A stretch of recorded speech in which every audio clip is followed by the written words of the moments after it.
an educator at ICL, Institute for Community Living, and have been working a lot on the sort of process internally and, at ICL, and also with MCTAC. And some of that internal work has been right now really starting to figure out how do we get all of our PROS and ACT authorizations for January 1 for all of our existing clients pre-October 1st. So that's just a little background about what I've been doing as well as the work I've been doing for MCTAC. What we're going to do in this time we have together is kind of talk about, or before I say that, you're here with us at MCTAC. MCTAC is McSilver and Casa Columbia, as well as some other partners, including ICL, where I'm from, CCSI, NIAPRS, maybe, oh, there I am, okay. And outline and learning objectives just for the next half hour or so. Again, thanks everyone for coming on. Looks like there's 17 folks, so we appreciate you being here. Wanted to respond to a couple questions from the other webinars that we've gotten, either via email, conversation, or via the chat bar on the right of your screen. And so we got some of those last time, and so I'll answer a couple of those. And I would also say, if anyone has any questions during the course of this discussion or webinar, you can just type them right into your chat panel, which is on the should be on the right-hand side of your screen, and I will try to answer them to the best of my ability. And if not, I will figure out a way to get back to you with answers. We're also going to review a little bit of a case example and talk about some kind of documentation of a progress note and how we can really sort of make that the best possible from the managed care lens, and how that kind of connects to the past two webinars we've been talking about. With that, wanted to talk about there's a few questions from the previous webinars that I wanted to talk about. The first was, will managed care companies approve clients who need monthly supportive therapy to maintain their gains? So I think the short answer is that yes, they should do that, although there are some caveats. I think that the managed care companies realize that keeping people out of the hospital is a really good thing, and keeping people out of the hospital might entail ongoing care, such as monthly supportive therapy sessions or sort of medication management sessions. And so I think in some ways the managed care companies thus far, as many of you might might be experiencing, if we're just talking about a clinic here with a monthly supportive therapy session, they're kind of across the board approving 30 sessions per treatment, and after 30 sessions is really when they're going to start questioning and asking to see some documentation as to why we need to continue. So one of the answers to this question is, yes, they should, but you're going to need to show good documentation as to why, that we need to continue with a course of treatment. I think that there needs to be good assessment of a diagnosis and a good treatment plan. Things I was sort of mentioning last week, certainly, and have been mentioned in the other webinars. If something is going to prevent recurring hospitalization, then I think the MCOs are not going to argue with continuing supportive therapy. Again, it's not a blanket statement. The MCOs are still going to be asking, is therapy the best vehicle? you know, for this person, but if you're able to sort of show the medical necessity of that and how it's keeping them on track, then I think the answer is, you know, is going to be in the affirmative. A second question we had was, can MCTAC provide some templates for scripts for discussions with MCOs? The short answer to that is yes, and that is something we've actually been working on a bit, and we're going to be, we'll certainly roll those out. Anyone who's been on a, you know, is on the MCTAC listserv or has been participating in these webinars will get notification of that type of tool as we roll it out. You know, I think that in the work that I've been doing, there's definitely some variation as to what the managed care companies are going to be wanting to see. As I mentioned last week,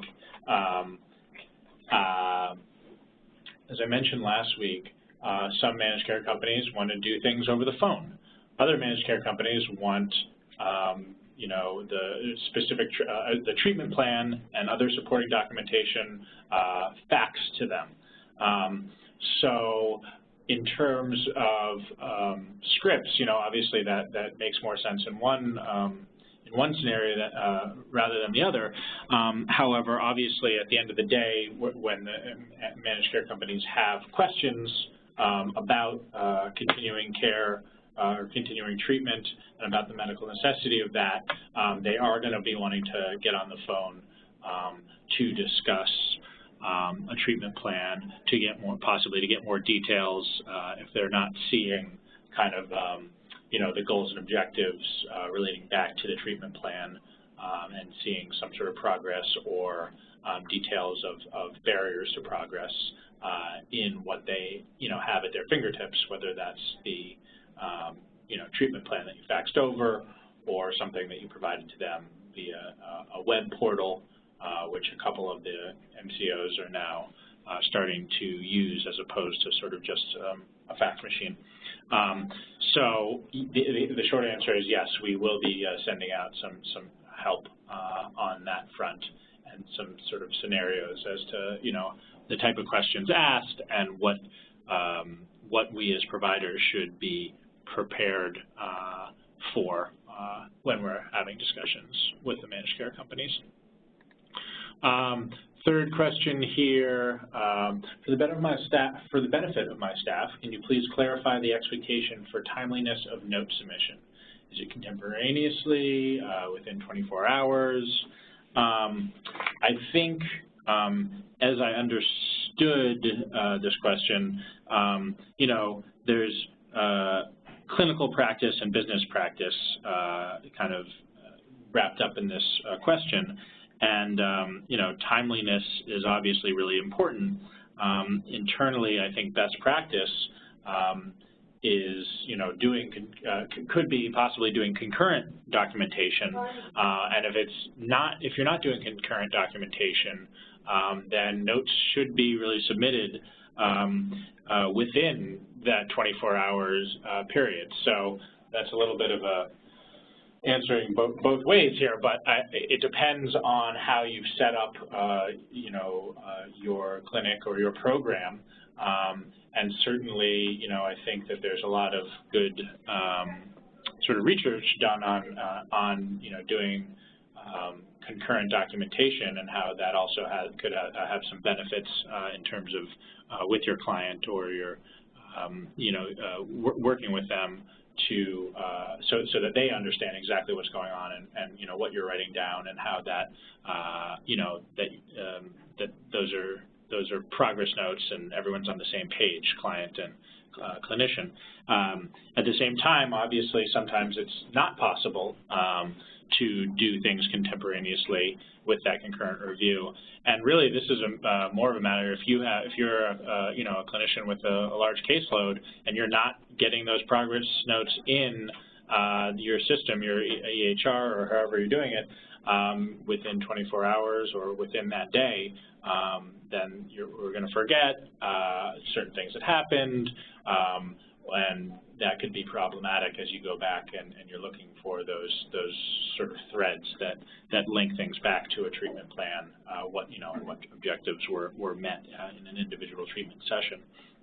So, and sort of the overall picture of that, certainly I think there's a supervision component to that as well in terms of creating work schedules that, allow for some sort of time really to do documentation, and sort of factoring that in as a part of the day is certainly an important role of the supervisor in understanding their supervisee's caseload and realistic ways to get this documentation down on the page or on the computer screen, so to speak, because at the end of the day, if we want to bill for that service, as I had said last week, if it's not written down, it didn't happen.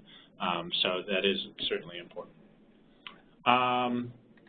So those were the questions we got. Again, if you have a question, you can type that in and send it with the little chat function on the side of your screen, and I'll hopefully be able to answer those if anyone has any. So now we're going to go through a case, and I'm going to sort of walk us through the case and then get to a point where I think we can discuss the documentation of that case. We got a 65-year-old male client. They were homeless and residing in a shelter before they came, and now they're in a sort of residential program. They're receiving psychiatric medication and therapy sessions at the community counseling center. They're also linked to medical care as well as a methadone maintenance treatment program where they're going 4 days a week. And for those other days, they have take-home doses. And this client is a long-term methadone client with a significant history of sobriety and the ability to appropriately manage his medications at home. And just to give, in terms of a diagnostic picture, bipolar disorder, MRE is mixed, and there's a polysubstance dependence, which is, again, in readmission, as this person is in a methadone clinic. So there's some background information. And again, this is just background to the case. This right here is not necessarily, I'm saying that this format is, perfect documentation or anything, but for the purposes of the background history of housing and exactly what the diagnosis is, this will give you a sense.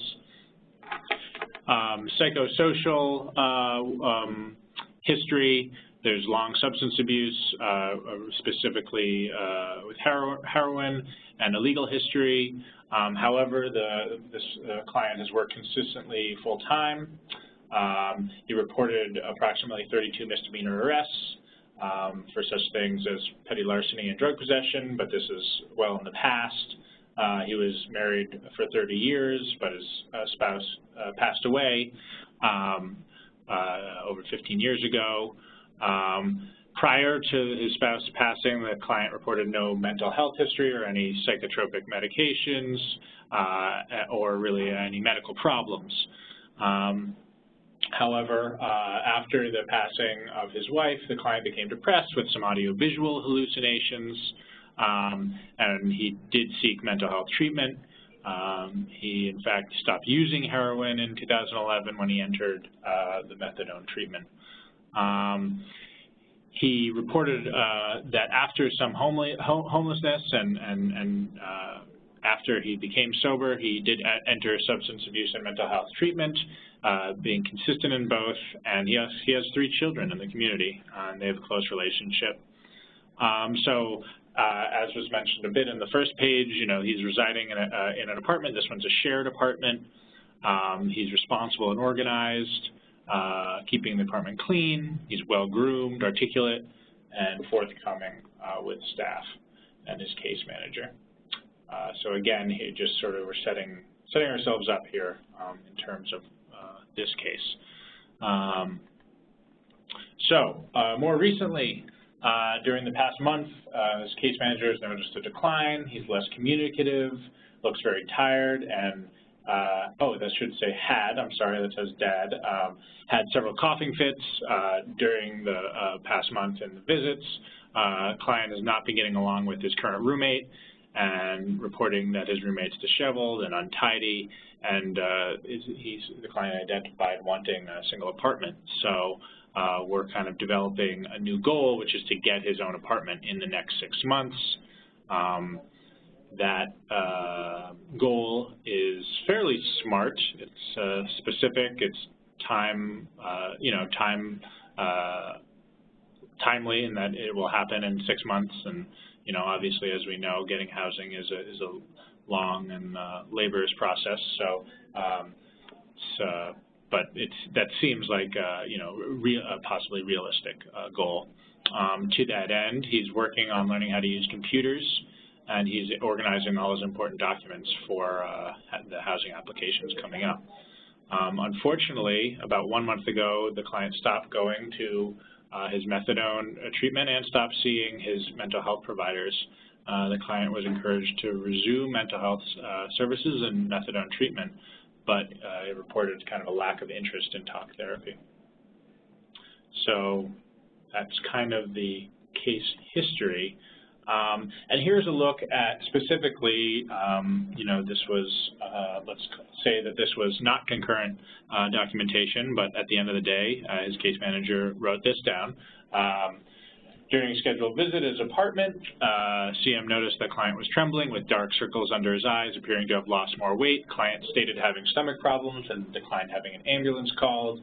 He was again urged to follow up with his PCP for evaluation. He reluctantly agreed to resume treatment and schedule a new appointment with his therapist and psychiatrist.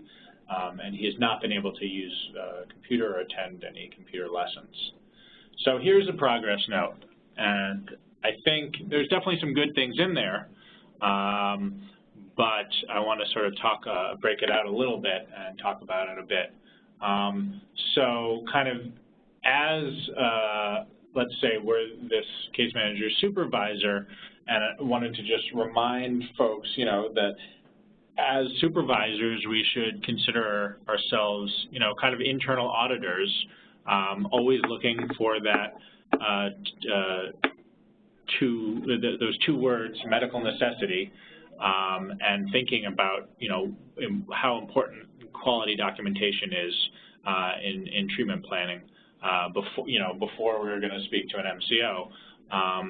And, obviously this should be done in the context of your organization so that you as supervisors and the clinicians and also the executive director or leadership are on the same page when it comes to how we're going to be looking at a progress note and how those progress notes relate to goals and objectives that relate to the treatment plan that shows really that there's medical necessity. Because as I mentioned at the beginning of this session, in speaking with managed care companies about what they want for authorizations for January 1st, certainly the thing that comes up the most is medical necessity, like being able to show that. And also, one of the, actually, in more recent conversations I had, one of the big things is sort of everybody, it seems that, the treatment plan is kind of the paramount thing for, for getting the authorization. Now, this is not so much of a surprise, but what they want is they want a treatment plan. So that means the treatment plan has to be in good shape. That's, I think, where supervision really comes in here. We have to both be reviewing the treatment plans of our supervisees and also laying out a broader, the broader sort of framework by which we're going to be properly documenting going forward. I know that internally at ICL, I recently had a program manager, program director come up to me and say, I think that we need a little bit more support in our program around good documentation in the treatment plan, because as I've been reviewing our treatment plans, it seems like, they're not as focused, they're not as organized as they could be, and it's a little pulling out the medical necessity in there is not as easy as it should be. So that's awesome that this program director came to me to say that, because that means, okay, well, we've kind of diagnosed a problem here, and let's get a little bit of a training together so that everyone in that program really is on the same page. And I think that's what I mean when we're talking about in the context of your organization, working together so that people are on the same page. And I think certainly MCTAC has been trying to put out material and trying to put out different ways of learning around what is good documentation, but obviously how specific MCOs are going to be asking for information, that's all very new information that's just coming out. They're just learning, figuring it out themselves. So even as much as we tried to prepare for this impending managed care, at this point we're obviously still kind of rolling with some of the punches as everything becomes more and more clear in terms of how we're going to have to speak with the managed care companies and deal with the managed care companies. So, that in working for, on the ICL level as well as the MCTAC level, hearing one of my program directors say, hey, we need a little bit more support here in treatment planning, that's something that means basically we'll be doing at ICL some more internal work and training on that, but that also means that that's going to, kind of dovetail into that question that we had from last week, which was, can we get some scripts to talk to managed care companies? So this is all, as we work through this kind of together under the umbrella of MCTAC, hopefully I can learn some of the lessons at ICL and bring them to the larger group. I think that all kind of works well together. Even though we maybe are not as prepared as we like to be, hopefully we can offer, MCTAC can offer some guidance in terms of talking to managed care, some of the scripts beyond the work that we've done in the past few weeks with this learning community. So I think I only digressed slightly there, but moving on, I wanted to, this was in last week's presentation, but again, wanted to stress the idea when we're going back to the progress note that we just looked at, and really using the template as a tool to help our clinicians really focus on what's important. Really create a time-saving device where they can, if they are at the end of the day and they're trying to do their documentation because they didn't do it during the session, let's say, they can see these specific things and say, okay, these are the questions I need to answer. What was the client's presentation? What are the new developments or the progress made since last session? And using this template can really help guide our clinicians or our thoughts on what's important, how it squares with medical necessity. So if you go back and look at this the last progress note, which is in paragraph form, it's pretty good in that it definitely answers a bunch of these questions and talks about refers back to, let's say, not being able to use a computer, so they're referring back to the goal and objective. It does talk about some medical problems and some mental health problems, so possible barriers to that objective. That's great. But if you go forward and we're thinking about using this template to really gather our thoughts and organize them in a way that works well for the managed care companies. So let's just look at this. So this is that same progress note now put into a more bulleted, easy to read form. At least I think so, and I hope you do too. But please let me know in the chat box if you think this doesn't work, and we can have a further conversation about it. But let's just walk through it. So, client's presentation mental status. Appears to have lost weight, dark circles under his eyes, stomach problems, but declined having an ambulance called. So this definitely has client's presentation. Probably even here we could have a little bit more about mental status, right? And so I would I guess suggest in this case to myself that even a better progress note would have some a little bit more on mental status. New developments and progress made. The new development is agreed to schedule an appointment with MD, psychiatrist, and therapist. But in terms of progress made, the client was unable to schedule computer class due to health. Interventions utilized.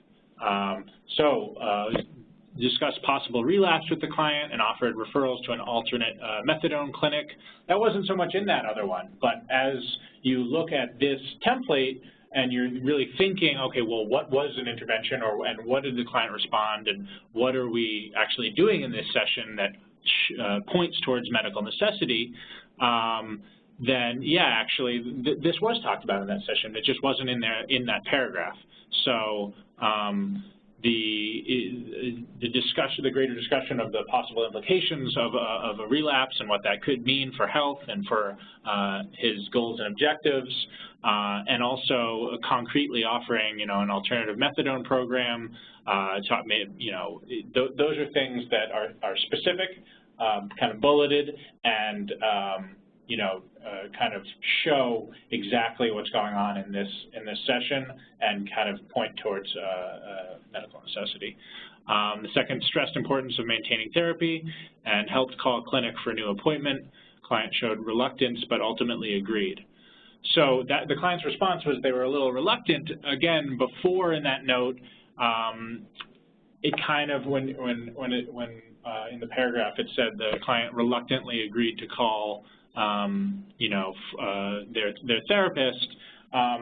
It's a little less clear. It feels like the clinician is, adding a certain shade, of the conversation into things.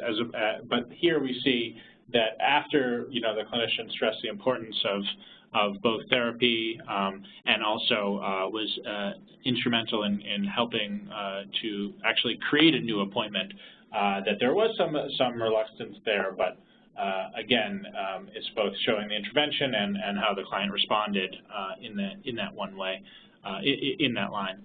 And finally, related health issues to housing goals and what needs to happen to maintain health and receive own apartment. I think that, really wasn't there so much in the last, in the paragraph form of the progress note, and instead related, you're relating what happened to the goals and objectives and to the greater picture of the treatment plan, which is important. So it looks like someone did make a comment. Let me just finish up real quickly here, and then we can look towards addressing that.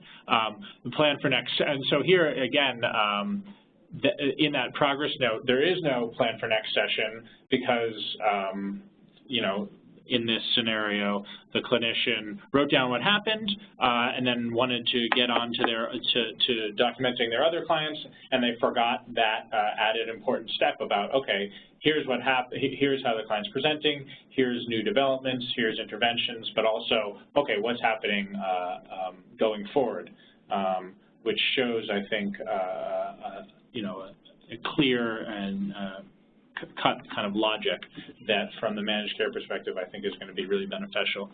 So the plan for next session, check on substance abuse, mental health, and physical health needs, bring resource guide of local library computer classes and help client sign up for those classes. Those are, at least that second one is fairly specific, and you know, will be helpful in reminding the clinician as they make that next visit, you know, what needs to happen, as opposed to perhaps, you know, going and looking back in a notebook and trying to find, you know, a next step that had a star next to it or something like that. This could be a little more clear. So someone has commented,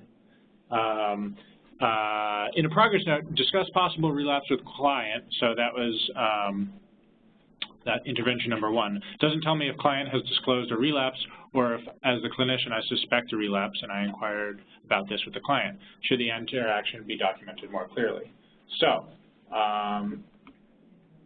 yes, I think that you have totally called me out, and I think you're correct. And that's why, I mean, in some ways, there should be, we should be thinking about things like time and duration, and you know, what is coming specifically from the client and what is coming from us as the clinician. I think that you know, as we look towards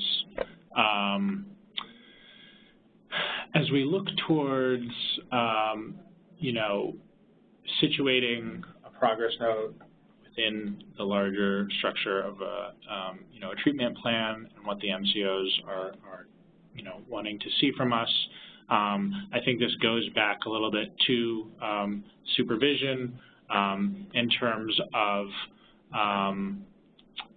having supervisors think about the greater picture, about what good progress notes are going to look like, and making sure that trying to get your clinicians on board with both structure, like a sort of template, for example, as well as kind of thinking about what needs to be said within that structure. So making sure that it's not just, you know, client said this, client said that, but, you know, also including things like, you know, delineating between, you know, what the client said and specifically what the clinician either responded back or kind of crib notes on, you know, some assumptions maybe a clinician is making.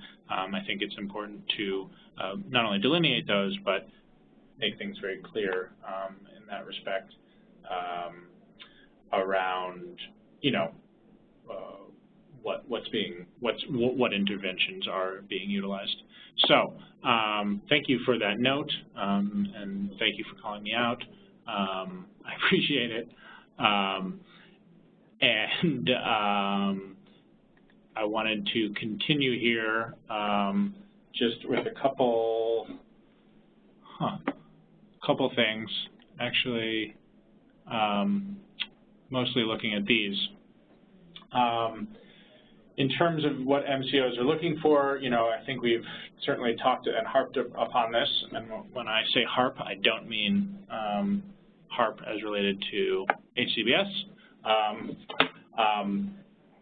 MCOs will be looking for medical necessity, really a clear treatment plan, and that's going to involve, I think, for many of us going back and reviewing treatment plans and making sure that there is medical necessity in there. Specific objectives and plan services to achieve goals, recovery or otherwise. Progress in the treatment goal, and progress could mean progress, or it also could be really talking about the obstacles and why those obstacles necessitate further treatment.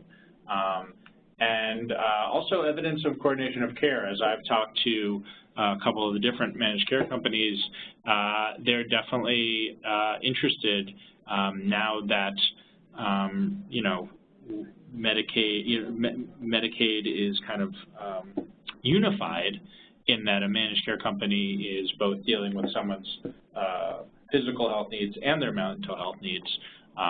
The MCOs are very interested in, making sure that there is coordination of care between mental health, physical health, substance abuse, and so that's certainly important to talk about and discuss.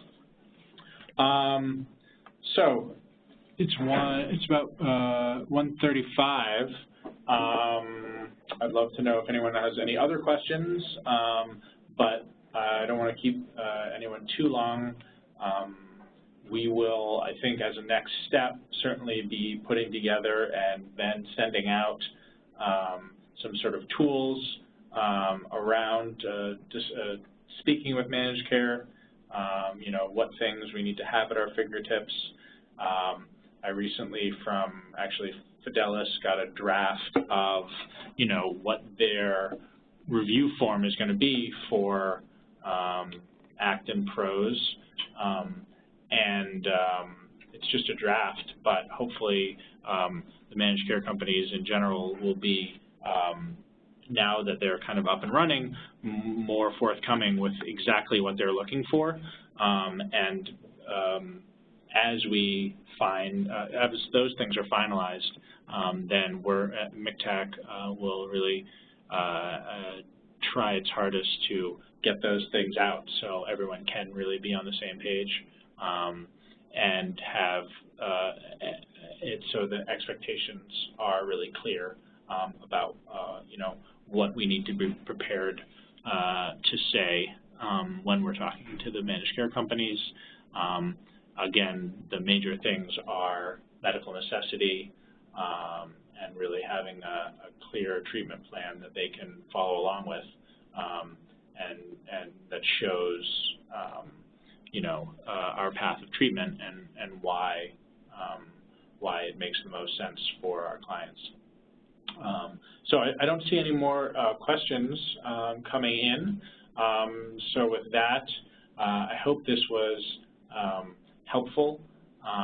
Please you can continue to ask questions by emailing mctac@nyu.edu if questions come up.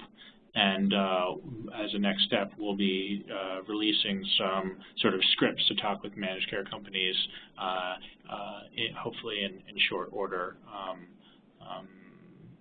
either at the end of this year or at the beginning of next. So happy holidays, happy New Year, everyone, and I look forward to getting more information out to you guys around medical necessity and good documentation.